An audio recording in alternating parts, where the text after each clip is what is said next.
অধিৱেশন দুদিনীয়া কাৰ্যসূচী লৈ তেখেতসকলে অধিৱেশন পালন কৰিছিলে। ইয়াৰে মুকলি সভা ইতিমধ্যে হৈ আছে। ইয়াত আহি ভাল লাগিছে। আজি গড়েশ্বৰ ব্লক কমিটি বহুত ষ্ট্ৰং। আজি ইয়াৰ পেৰেণ্টছে হওক, ইউথে হওক, মহিলাই হওক, BSU সকলোৱে মিলি পেলে এই অধিৱেশন পালন কৰিছে। ইয়াত হাজাৰ হাজাৰ মানুহ সমবেত হৈছে। গতিকে যোৱা BTC নিৰ্বাচনত গড়েশ্বৰ সমষ্টিত মহেশ্বৰ বসুমতাৰী ডাঙৰীয়াই জিকিছিলে আৰু ইয়াৰ দ্বাৰা বুজা যায় BPF এই গড়েশ্বৰ সমষ্টিত বহুত শক্তিশালী।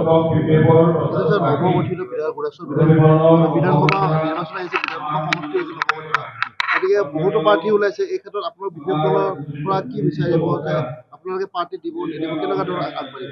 স্যাৰ যদি মিত্ৰ থাকে স্যাৰ, মিত্ৰ থাকিলে আপোনালোকে প্ৰাৰ্থী আগবঢ়াব নে নবঢ়ায়? মিত্ৰ দল থাকিলে আমি NDAতে আছো। এইটোকে আমি কৈ আছো।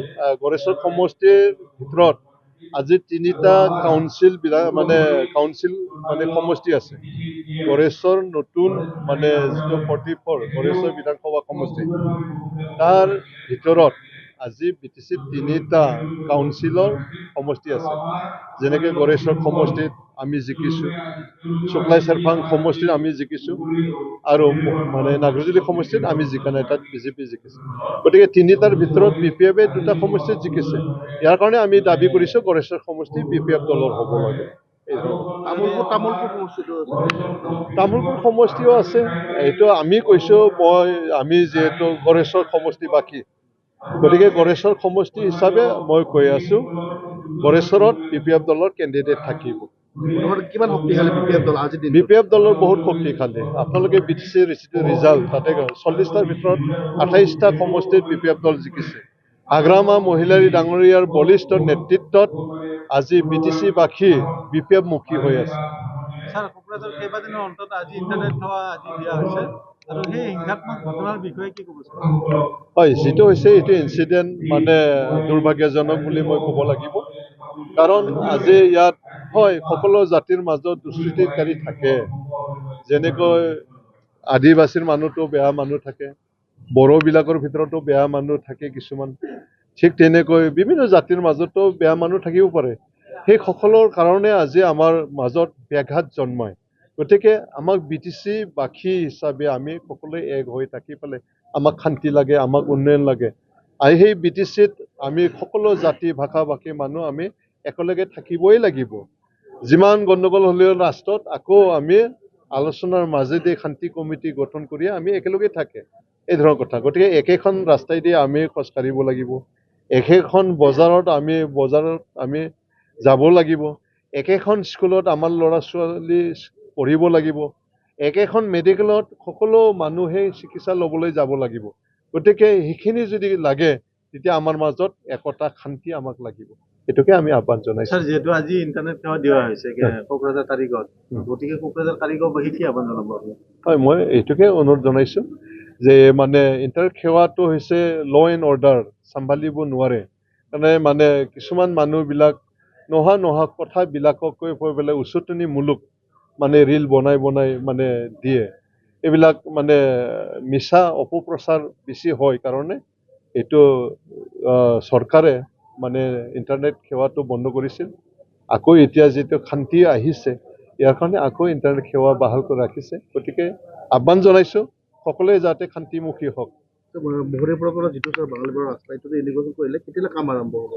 ইতিমধ্যে সেইটো ৰিটেণ্ডাৰ হৈ আছে। এবাৰ টেণ্ডাৰ হৈছিলে, কিন্তু তাত অলপ বিসংগতি হোৱাৰ কাৰণে আকৌ ৰিটেণ্ডাৰ ইতিমধ্যে চলি আছে। ড্ৰপিং অহা 28 তাৰিখলৈ আছে।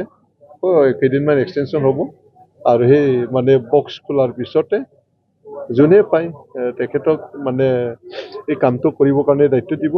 ফেব্ৰুৱাৰীৰ ভিতৰত ইয়াৰ কাম আৰম্ভ হ'ব। আমিতো ভাবি আছো যদি NDAৰ লগত থাকে আমি 12টা, যদি অকলে খেলো তেতিয়া আৰু 15টা, 15টাই।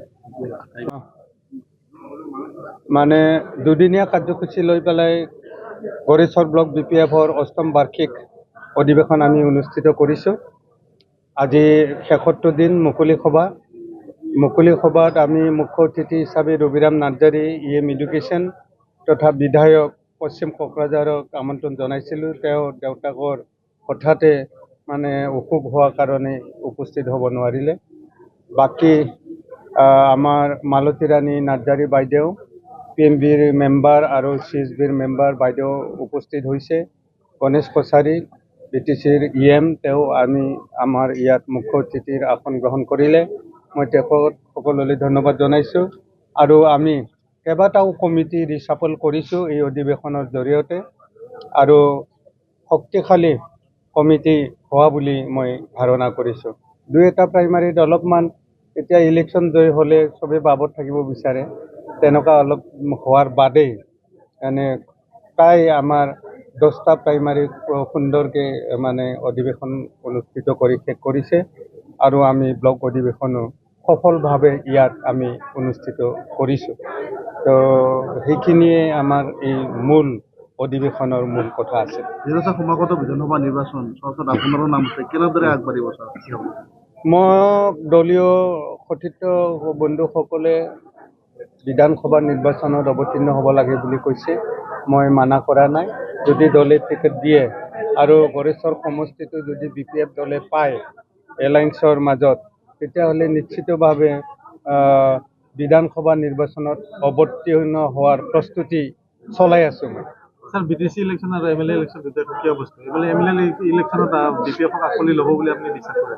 এতিয়া NDAত BPF দল যদি সোমাই গৈছে, তেতিয়াহ'লে যদি BJP দল নাথাকে, কেণ্ডিডেট নাথাকে, BPF-ক যদি এৰি দিয়ে, তেতিয়াহ'লে ভোট দিবাতো জাগা নাই। অতি সহজে আমি জয়ী হৈ যাম।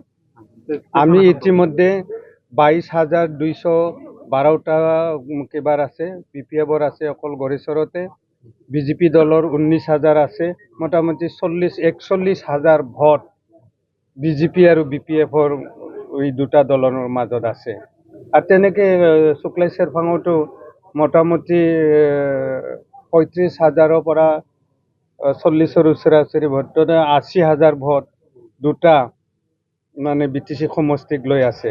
আমি কম ভোট পাইছোঁ মাত্ৰ নাগৰিজুলিত। গতিকে মানে 100% ঘোঁৰাৰ আগত দৌৰি পালে জয় হ'ম যদি এলায়েন্সৰ মাজত ইলেকশ্যন হৈ যায়। যদি BJP সুকীয়াকৈ খেলে বা BPF সুকীয়াকৈ খেলে, টাপ হ'ব, আমাৰ কাৰণে টাপ হ'ব। আগ্ৰামা মল্লাৰী মহোদয় কেইখন আসন লাভ কৰিব? আমি যিমান খেলে আমি আসন পাওঁ 100% চব আসনেই জয় হ'ম, কাৰণ ভোট দিবাতো আৰু জাগা নাথাকিব। তিনিটা ব্লকৰ পৰা লিষ্ট পঠিয়াব বুলি শুনিছোঁ, গতিকে কাৰ লিষ্ট পঠাইছে? 1 নম্বৰত মোৰ নাম আছে, 2 নম্বৰত দিগন্ত বেজবৰুৱাৰ নাম আছে। এইটো দলীয় কথা।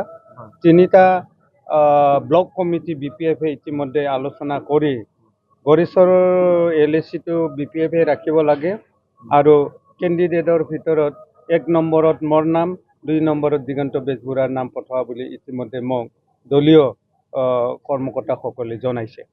ঠিক আছে।